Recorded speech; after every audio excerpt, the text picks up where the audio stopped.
স্নান করে এই পুজো সেরে নিয়েছি।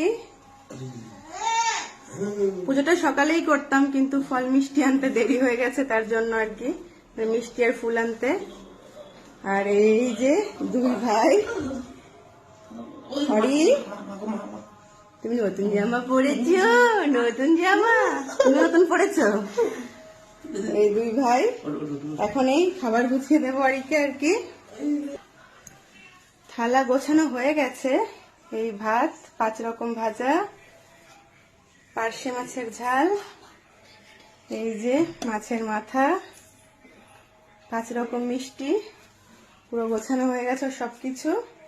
ভেজ ডাল, আমের চাটনি, পায়েস, ডিমের বড়া, মাছ ভাজা, চিংড়ির মালাইকারি। তো এখন হরিকে খাবার দিয়ে দেব। তো চলো আবার পরে দেখা হচ্ছে তোমাদের সাথে।